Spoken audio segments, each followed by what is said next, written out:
Good morning. आज हम लोग देखेंगे एम्पियर सर्किटल लॉ और लाइन इंटीग्रल लॉ। ठीक है, तो ये लॉ क्या कहता है? ये कहता है कि किसी क्लोज्ड कर्व में मैग्नेटिक फील्ड का लाइन इंटीग्रल जो होगा उस कर्व के अंदर जितना भी करंट है एनक्लोज्ड है उसका म्यू नॉट टाइम होगा। ठीक है, किसी क्लोज्ड कर्व में जितना भी मैग्नेटिक फील्ड है उसका जो लाइन इंटीग्रल है वो उसके अंदर एनक्लोज्ड जितने भी करंट्स है उसका म्यू नॉट टाइम्स होगा। ठीक है, ऐसे ही इलेक्ट्रोस्टैट्स में भी होता था। वहाँ पे क्या होता था? 1/एप्सिलॉन नॉट टाइम होता था जितने भी चार्जेस हैं उसके। ठीक है, ये भी वैसे ही है। यहाँ पे म्यू नॉट जो है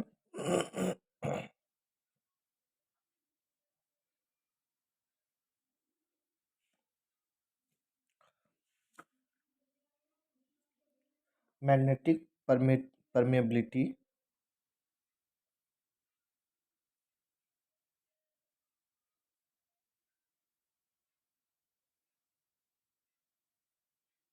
ऑफ फ्री स्पेस और एयर। ठीक है, म्यू नॉट जो है परमेबिलिटी है, मैग्नेटिक परमेबिलिटी फ्री स्पेस का या एयर का। तो अब इसको करते हैं प्रूफ।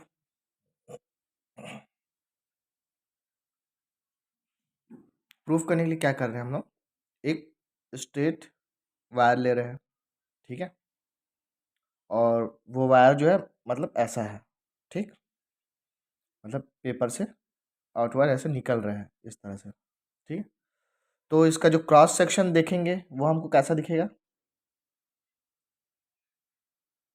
ये एक सर्कल दिखेगा, इसका सेंटर ओ और इसका जो रेडियस है वो स्मॉल आर। ठीक है, तो अब इसमें एक हम एलिमेंट ले रहे हैं। ठीक है, एलिमेंट का नाम ए बी और ये वाली जो लेंथ है इसका नाम है डी एल। ठीक है, तो स्ट्रेट वायर में जो मैग्नेटिक फील्ड होता है वो क्या होता है? किसी स्ट्रेट वायर के चारों तरफ जो मैग्नेटिक फील्ड होता है वो क्या होता है?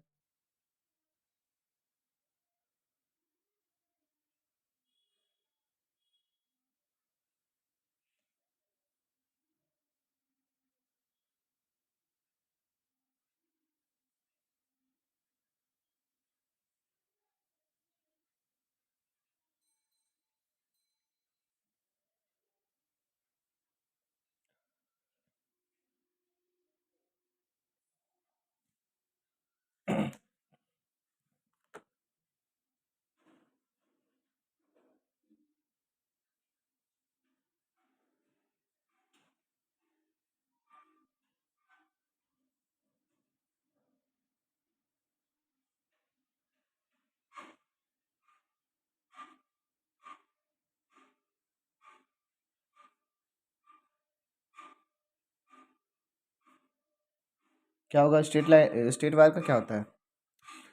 Mu naught I upon 2 pi R. Infinite straight wire का इतना ही होता है। ठीक, फॉर्मूला डायरेक्ट देख लेना, वहाँ से यूज़ कर सकते हैं। ठीक है, इसका डायरेक्शन क्या होगा?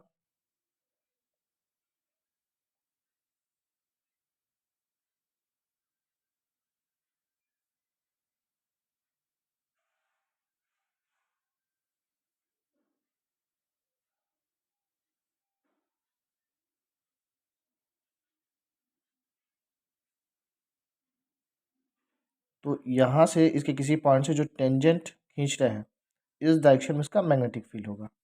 ठीक है, तो अब इसको आगे सॉल्व करते हैं। Integration along closed curve b dot D L. ठीक है, इंटीग्रेशन b की वैल्यू हमारे पास क्या है? Mu naught I upon 2 pi R. अब हमको चाहिए ये वाली लेंथ डी एल। ये एंगल अगर हमारा हो डी थीटा, ठीक है, ये वाला एंगल हमने अगर डी थीटा लिया है तो डी एल क्या हो जाएगा?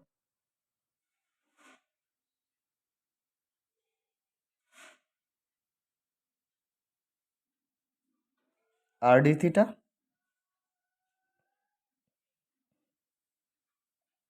ठीक। तो हमारे पास क्या आ गया? B dot D L equal to, अच्छा इसमें से mu naught I upon 2 pi R, 2 pi जो है कांस्टेंट है, बाहर निकाल लेते हैं।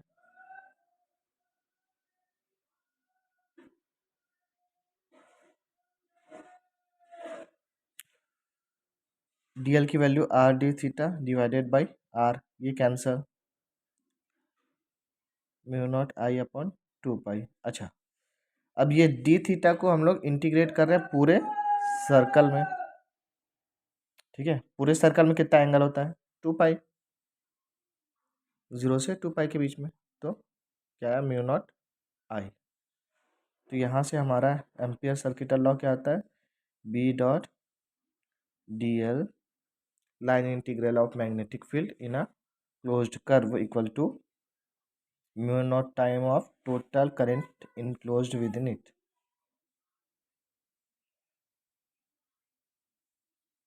ठीक है, अब देखते हैं एम्पियर्स लॉ के applications.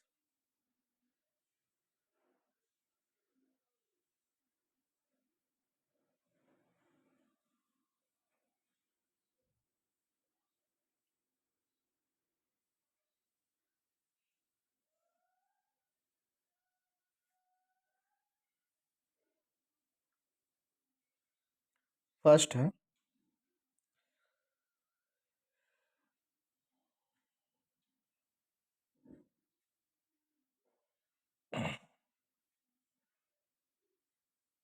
Magnetic field due to an anchor ring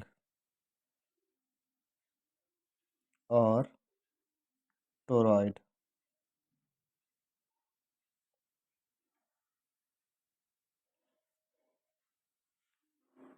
ठीक,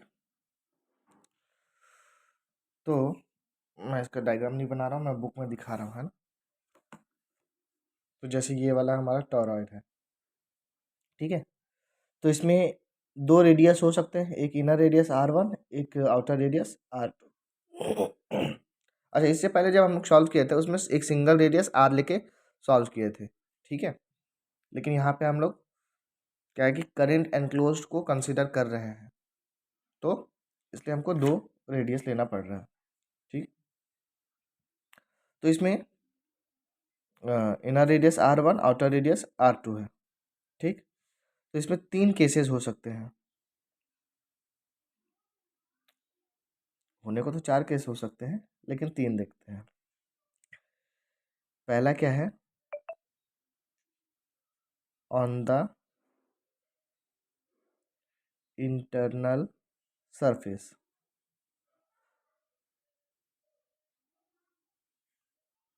ठीक है। तो अब चूंकि ये क्या है? सर्कुलर है। अच्छा, हमारा जो एम्पियर लॉ है वो क्या है? Closed curve B dot D L equal to mu naught into current enclosed inside, ठीक है। अच्छा, जैसे हम लोग गॉस फार्मूला जब यूज़ करते थे तो हम लोग वहाँ पे गॉसियन सरफेस लेते थे, ठीक है। यहाँ पे वैसे ही हम लोग एक एम्पीरियन लूप कंसीडर करते हैं, ठीक है, जो करंट को इनक्लोज करे। तो एक ऐसा लूप हम लोग कंसिडर करेंगे कि जिसके अंदर ये आ जाए, तो लूप कैसा होगा? वो भी एक क्लोज होना चाहिए, मतलब इन दोनों को क्लोज करते हुए, ठीक है, एक रिंग ऐसे ही डालेंगे इसके ऊपर। तो मतलब ये जो है एक ऐसा ऐसा लूप हम लोग इसमें कंसिडर करेंगे। ठीक। तो अब इस वाले केस में वैसा लूप कंसिडर कर रहे हैं तो क्या जाएगा, बी इंटू डी एल की जगह 2 पाई R1 mu naught D L का वैल्यू पूरा आएगा। करेंट इनक्लोज R1 में जितने लूप्स हैं n लूप्स होंगे और सब में I करंट फ्लो हो रही है, तो यहाँ से B इक्वल टू क्या आ गया, mu naught n I upon 2 pi R1। ठीक है। अब यदि हम लोग R1 से छोटा लेते हैं, जो चौथा केस मैं बोल रहा था इसमें नहीं दिया है, अगर R1 से छोटा हो तब क्या हो जाएगा, उस केस में हम यहाँ पे हमारा जो लूप है उसमें कोई करंट नहीं आ रहा है, ठीक है, तो वो 0 हो जाएगा। ठीक है, तो ये हो गया हमारा पहला केस। अब हम लोग देखते हैं सेकेंड। एट एक्सटर्नल सरफेस,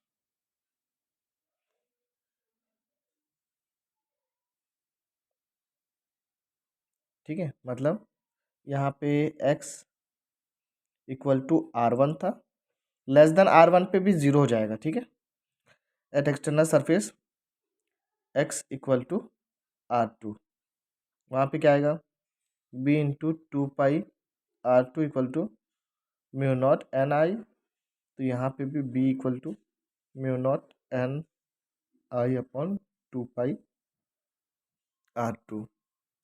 जो थर्ड केस है वैसा ही इसका फर्स्ट मतलब इसका जो थर्ड केस अभी बताऊंगा वही उसका लेस देन R1 की वैल्यू वाला भी होगा।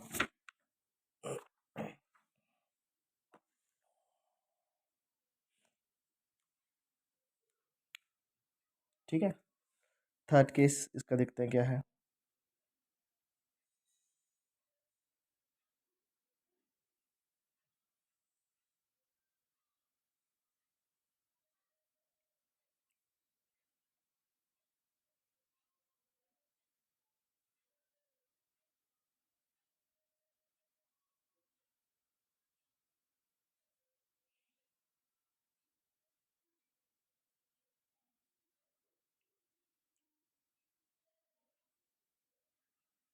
इसमें क्या होगा, b इंटू 2 पाई R2, लेकिन लूप R2 से ऊपर में चला जा रहा है तो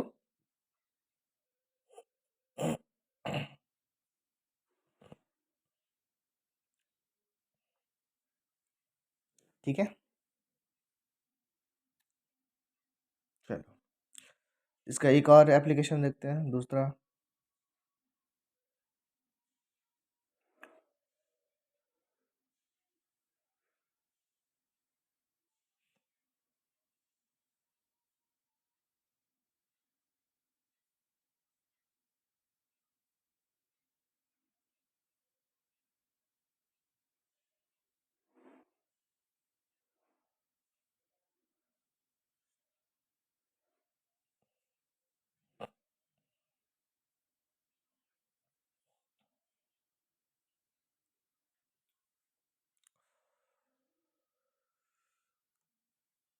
ठीक है, लॉन्ग सिलेंड्रिकल वायर। अब इसमें मैग्नेटिक फील्ड कैलकुलेट करना है। ये जैसे वायर है, इसमें मैग्नेटिक फील्ड एक क्या होगा, इसके बाहर, एक इसके सरफेस पे और एक इसके अंदर। ठीक है, तो तो हमारा कोई वायर है जिसका रेडियस क्या है, सिलिंड्रिकल वायर, इसका रेडियस है R और जिसमें I करंट डिस्ट्रीब्यूटेड है। ठीक है, यूनिफॉर्मली, तो इसकी यूनिट एरिया से कितना करंट पास होगा,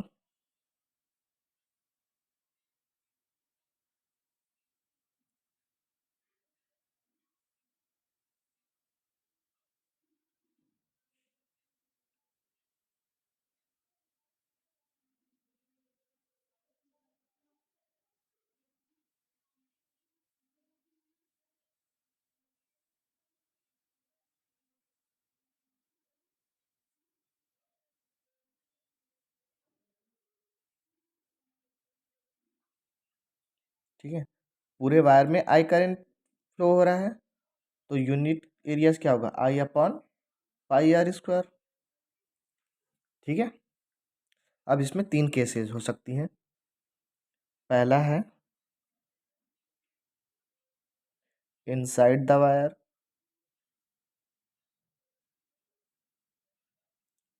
ठीक है, तो देखते हैं इनसाइड द वायर क्या होगा।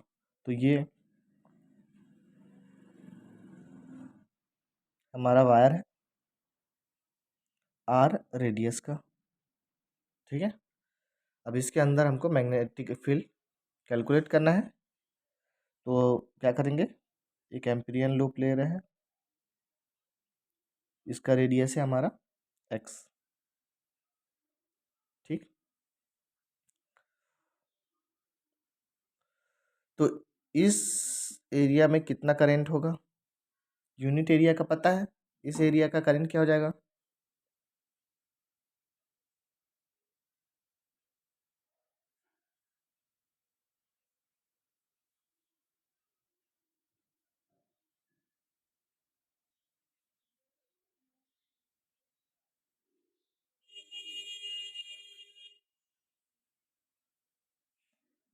क्या हो जाएगा, I divided by pi r square. Unit area का जो है उसको मल्टीप्लाई कर देंगे जितना एरिया में चाहिए। ठीक है,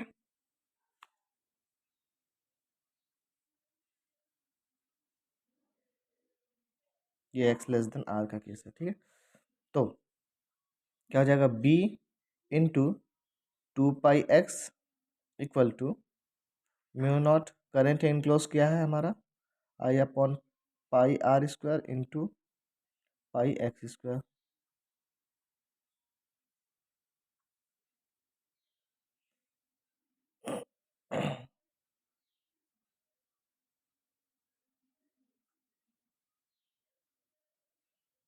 ठीक, second case, at surface of wire,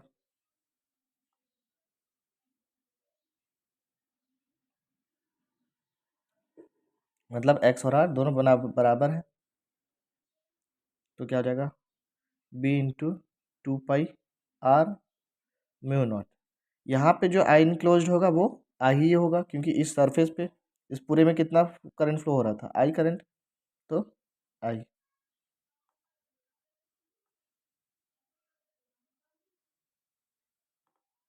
ठीक है, एक्स इक्वल टू आर वाला केस है। अब थर्ड,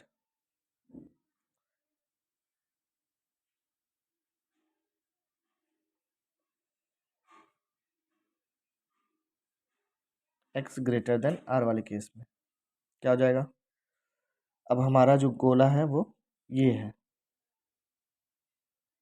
ठीक है, तो क्या हो जाएगा, बी इंटू 2 पाई एक्स, अच्छा इसके अंदर भी इतना करंट तो है, ये जो है क्या हो जाएगा, म्यू नॉट आई, तो B equal to mu naught I upon 2 pi x.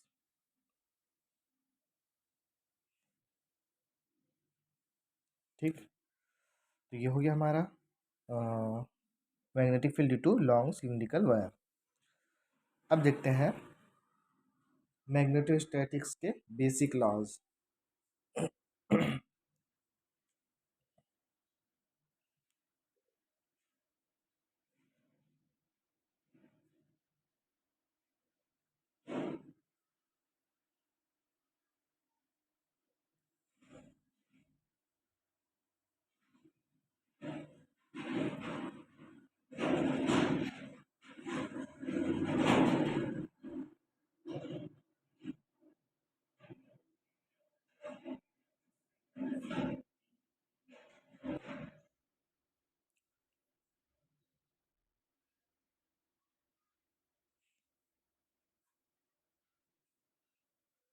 पहला लॉ क्या बोलता है, divergence of magnetic field B produce near a current carrying conductor is zero. ठीक है, divergent of B produce near a current carrying conductor is zero. ठीक है, proof करते हैं इसको।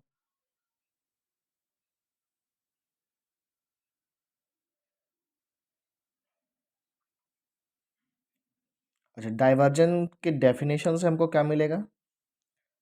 Divergent of B equal to क्या होगा? Magnetic flux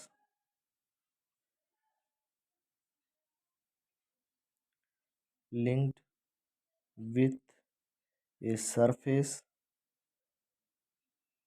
S enclosing the volume V divided by volume V। इसको मैथमेटिकल फॉर्म में लिखेंगे तो क्या आएगा? Surface integral B dot dA divided by V। Divergent की परिभाषा से की डेफिनेशन से हमको यह मिलता है। ठीक,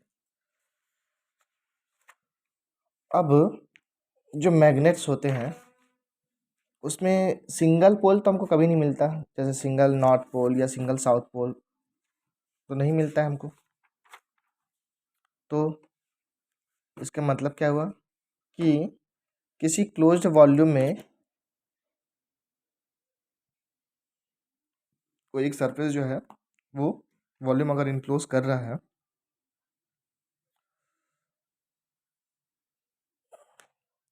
ठीक है, तो उसमें जितना फ्लक्स, क्योंकि दोनों, जैसे कोई मैग्नेट मान लो, बार मैग्नेट है ना यहाँ पे,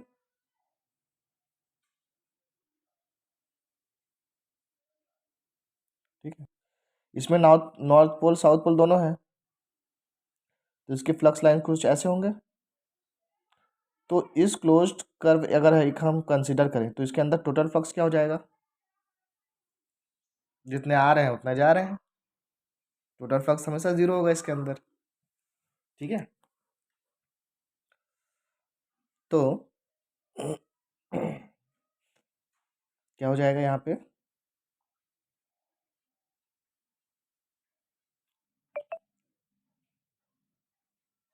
The number of magnetic lines of force that enter the closed surface in magnetic field B are equal to the number of magnetic lines of force that leave the surface। जितना flux lines आ रहे हैं उतने flux lines जा रहे हैं, तो total क्या हो जाएगा?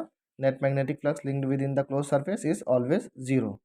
Therefore surface integral of B dot dA equal to zero.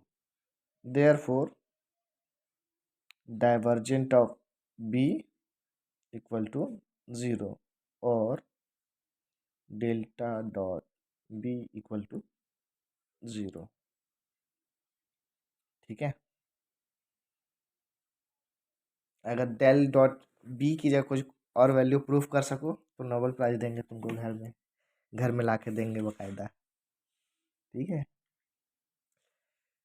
इसका मतलब है कि आप मैग्नेटिक किसी मैग्नेट का सिंगल पोल बना के दे रहे हो, अगर इसकी कुछ वैल्यू आ गई ना यहाँ पे, इसका मतलब है कि आप जैसे सिंपल सा नॉर्थ पोल अलग होता है साउथ पोल अलग होता है ऐसा हो जाएगा। लेकिन क्या होता है, हम जनरली किसी मैग्नेट को छोटे से छोटे, कितना भी छोटा टुकड़ा कर लें उसका, उसमें north pole and south pole दोनों साथ साथ होते हैं। ठीक है, इस यहाँ पे इसकी कुछ वैल्यू आने का मतलब ये हो जाएगा कि नॉर्थ पोल और साउथ पोल दोनों अलग अलग होते हैं। ठीक, चलो अब इसका देखते हैं सेकेंड लॉ। सेकेंड लॉ वही है हमारा एम्पियर्स सर्किटल लॉ का डिफरेंशियल फॉर्म।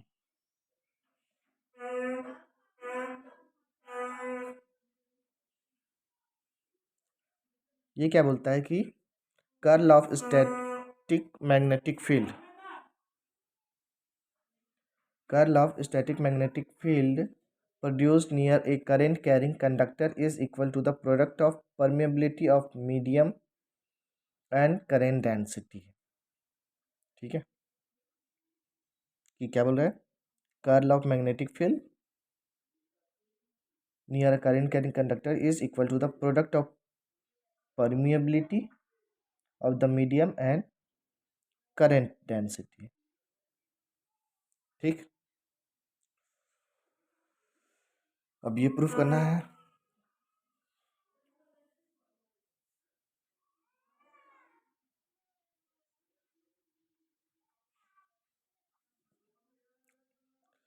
तो जैसे कोई किसी कंडक्टर में स्टेशनरी करंट फ्लो हो रही है, तो उसके अराउंड क्या होगा, मैग्नेटिक फील्ड प्रोड्यूस हो जाएगा।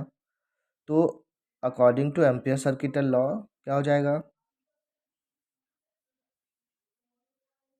B dot D L equal to mu naught I enclosed. ठीक है, बट जैसे मान लो ये क्रॉस सेक्शन एरिया है, अब इससे stationary current, the total current enclosed within a closed curve is equal to the flux of current density। किसी curve में कितने करंट क्या बोलते हैं, करंट इनक्लोज्ड, जो टोटल करंट किसी क्लोज्ड कर्व में जो इनक्लोज हो रहा है, जैसे ये कोई एक क्लोज्ड सरफेस है, इसके अंदर जितना करंट एनक्लोज हो रहा है उसको हम लोग बोलते हैं current density.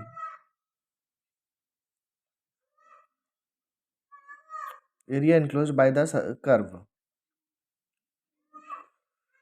shows a volume distribution of current in which current density is J at point x y z। Consider एक क्लोज कर्व, तो जैसे ये एक क्लोज कर्व हम लोग around this point which encloses a surface S। ठीक है, ये जो कर्व है ये क्या है, एक सरफेस S को एनक्लोज कर रहा है। तो इसमें से जितने करंट पास हो जा रहा है इस सरफेस एरिया से, यही क्या हो जाएगा इसका करंट डेंसिटी। इस सरफेस से कितना करंट पास हो रहा है, तो उसको हम लोग क्या लिखेंगे, I equal to surface integral J dot D A. Given area से कितना करंट पास हो रहा है वही उसका सरफेस डेंसिटी होता है। बट बाय एम्पियर्स लॉ क्या हो जाएगा, B dot D L equal to mu naught I की वैल्यू यहाँ पर पुट करेंगे। लेकिन स्टोक्स थ्योरम से हमको क्या पता है,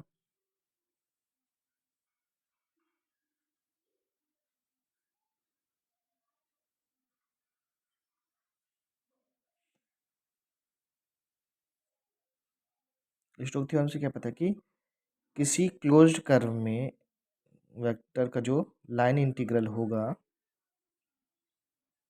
वो क्या होता है, सरफेस इंटीग्रल में, मतलब हाँ, उस वेक्टर के कर्ल का सरफेस इंटीग्रल के बराबर होता है। ठीक है, इसमें नेसेसरी कंडीशन क्या है, क्लोज्ड कर्व होना चाहिए। क्योंकि ये क्लोज्ड कर्व है तो इसको हम लोग इस फॉर्म में लिख सकते हैं।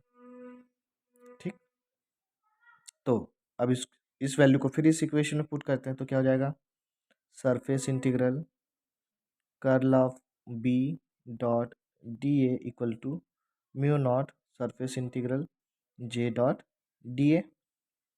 लेके आ जाते हैं इस तरफ तो क्या हो जाएगा, surface integral curl of B minus mu naught J into D A equal to 0।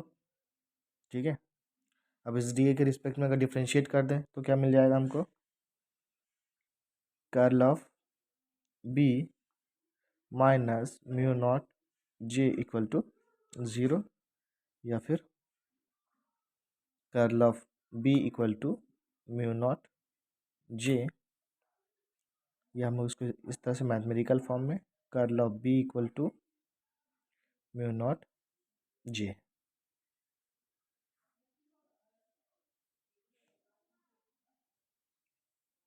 तो ये हुआ हमारा, ये दो मैग्नेटोस्टैटिक्स के ये बहुत इंपॉर्टेंट लॉज हैं। ठीक है, तो आज इतने में क्लोज करते हैं, पढ़ लेना, कोई डाउट होगा तो कल की क्लास में देखते हैं उसको।